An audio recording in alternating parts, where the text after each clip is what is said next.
We recording and we record. And we are live, ladies and gentlemen. We are live. Welcome, ladies and gentlemen, to episode 75 of the Splashcast, the ATL edition.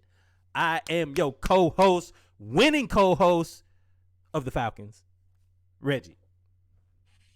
I am your winning and losing co-host, Norwood. But let us always remember first, like, subscribe, tell a friend to tell a friend. Follow us personally. You can see both of our Instagrams down below. Mine there. Reggie's is over there, up over there. And yes, always remember to follow the pod. Remember to follow us on social media. Follow us on Instagram and follow the playlist as well. Thank you guys for coming and hanging out. We are, it is the best of times. It is the worst of times, but it is surely that time. It is sometimes, Shawty. So it is sometimes. We appreciate y'all for tuning in. Y'all know how we do with the we had with our episodes. We have the ATL edition. Then we do the pregame. Then we get to the Falcons, Hawks, Braves, Falcons, Hawks, oldest, middle, and youngest child, as we affectionately call them. We so early. We gave you everything right in the pregame. Yeah, we didn't gave you everything, but I did want to play a song. This is for everybody because the smoke is here. Oh, the smoke boy. is here. Get your fire extinguishers. The smoke is here for the Atlanta Falcons. But before we get to the Atlanta version, before we get to ATL news, let's get to the pregame. I won't play anything crunk or anything right now. And yes, I said crunk. We owe Atlanta music right now. But we want to start out with the pregame. We got a few things we're going to talk about. One thing that we want to talk about, we joke on the Knicks. We joke on the Mets. We joke on the Yankees. We joke on the Nets too, I guess. Are the Nets really a New York team? I don't feel like the city of New York has embraced the Nets. I feel like the Nets are still like. I feel like Brooklyn. You're right. It's a very tricky situation, but I feel like they're MetLife Stadium. Respect. Like they say they're New York, but they're really in New Jersey. Like I feel like that's what they really are. But I mean that's how the Jets are. Yeah, that's what I'm saying. And kind of the Giants. MetLife Stadium is their stadium in Jersey. Yeah, correct. Man, killed my joke. You did. You killed my joke on that one. You know I had a rough weekend, man. I am barely holding on. Oh, man, as we get ready for Sunday night football. But for real, we joke on New York. No, we ain't getting ready for Sunday night football. Sunday afternoon football is where it happened. Everything now is just relaxing, watching other people try to be good, and y'all finna get a foot full because Reggie and I finna put a foot in an ass. But before we get the that, more important parts first, there is an Atlanta staple. He did play for the Knicks, but that was like more of the retirement lap for him. And also one of the best dunkers, shortest dunkers, best dunkers, biggest personality, the biggest personalities in the history of the NBA, honestly. We want to see. Oh, go ahead. I was going to say, like, Nate Robinson is just an NBA gem. Just a great overall presence for the NBA, a guy who could do a little bit of everything, a guy who made you feel like you could probably be an NBA player. He definitely should have made you feel like he was an NBA player considering your height and his height. But yeah, just an overall great guy. Yeah, so Nate Robinson and Dikembe Mutumbo are both going through relatively serious health challenges. Nate is dealing with renal kidney failure, and he's been privately dealing with it for the last 4 years. He's sharing this now because he wants to be the voice of all those who are having trouble speaking about the illness. And come together for a greater cause. This was part of the statement that he released. I was never a vocal leader on the court. I preferred to lead by example, but now it's time for me to speak up and help all those affected or dealing with kidney disease. I'm grateful for the care and support I've received and continue to receive during this process, and hope through this announcement that I can help others like me.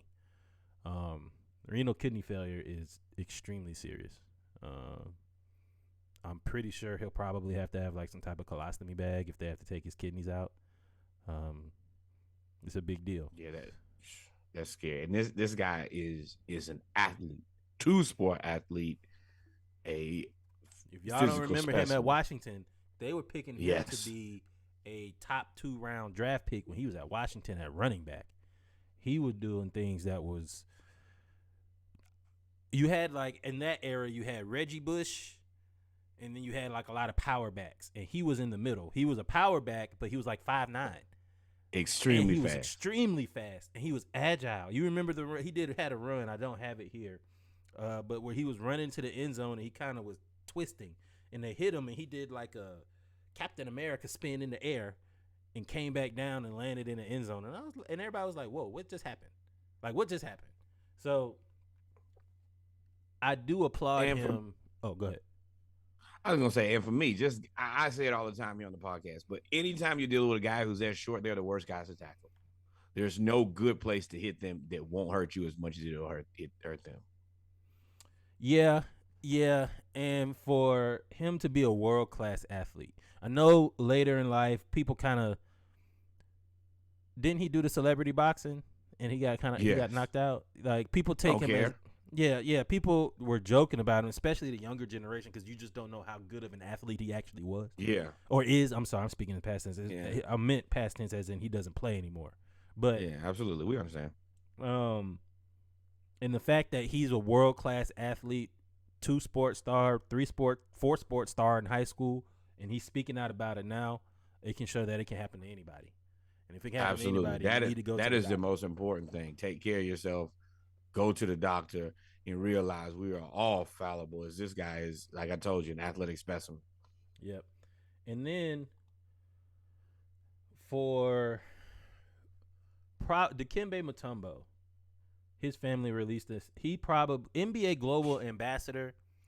I've never thought of the word ambassador to be a word to describe someone as like an understatement, right? Normally when you think of ambassador, like you think of like ambassador, like that is the person for whatever sport, whatever cause, whatever country. When you're the ambassador, you are the representation for that. Dikembe Mutombo literally was the ambassador of Africa in the NBA for 25 years. And vice versa. What you mean? As far as, him being the ambassador on their end, him being our ambassador on the other end, just being a good steward of NBA basketball, he's still got a presence. He's always around. He's always around the Hawks. He will always have a presence. He has a presence with Capello right now, who does the finger wag to honor him. Dikembe Mutombo is the Oh yeah, I was agreeing with you. Yeah. He right now, Dikembe Mutombo is the reason that you have Joel Embiid. He is the reason that you had Lukumba Amute. Lukumba Amute found Joel Embiid. All of that of the NBA going over to Africa, providing these opportunities for these athletic specimens, as we call Nate, their athletic specimens too, going to Africa, is directly related to Dikembe Mutombo. Absolutely. So for Dikembe Mutombo, and one of the reasons that the NBA, not the NBA, Sixers the NBA Africa, with the Sixers, they went to the finals. Yep, absolutely. So, but go ahead, finish your statement. But I was just agreeing with you. Just his overall presence to the game of basketball, to the game of international basketball, to what it means, as far as like NBA and Africa's presence. That's all him. Yeah. So T's and P's out to them. Matter of fact, presence, I mean, it's the whole NBA. Because you forget, we talked about the 76ers, we talked about the Knicks, we talked about the Hawks, and what made him famous was the number 8 seed in Denver knocking off the Supersonics, and him holding the basketball, laying down. So from the 90s on, for 30 plus years, Dikembe Mutombo has been the man. So we ask that you guys send your T's and P's, thoughts and prayers to everybody that you know. But also, if you keep in mind that you have Nate Robinson and Dikembe Mutombo, two of the greatest personalities dealing with these illnesses. So wanted to say that too. Not all shade when it comes to New York. Not yet. Nah, definitely not. So this is what I like to call... This pregame is what I'm going to call reparations. Ladies, he just called an audible. I'm going to call this pregame reparations, boy. So Ryan Reeves, this is the opening night of NHL The genuine hockey. looking fellow. If you didn't know who Ryan Reeves was, Sneak was good. Kev was good. This is opening night. This is dropping the puck. Opening night. The first game of the season. Now these two have bad blood. And Ryan Reeves, and I can't pronounce his last name, Falgino, squared up. Don't get under there. Oh, give him a body shot. Come on, brother. And so, and that if I don't have the, I want to turn the volume up because the crowd, the green team, Foligno is his name. Foligno is the home team, and the crowd was cheering when he landed that first hit. Ryan Reeves got him on that wall, and this is all you saw. And I said, Lord. You wonder how I got here, huh? Lord, I said, Lord, let me tell you something. We don't need no more. Now, this is going to be controversial. I ain't really a fan of movies that keep depicting us in an oppressive manner, right? I watch them. I go see them. But we need more movies like that. Give me a Nat Turner movie inspired by Ryan Reeves. This is what we need right here. Boy. This is what I want. Oh, boy. I love 12 Years a Slave. I love the actors, how they portray it. I look at it from a technical standpoint of how you're doing your craft and all of that stuff. I want to see more movies like this. Show me how good of an actor you are by depicting wild out of you, my friend. Beating the dog crap out of somebody. What was the game that oh my gosh, the Nintendo game where all you did was fight and play? Was it Blades of Glory? Is that what this is? Blades of Glory is the skate movie, but yeah, they fighting.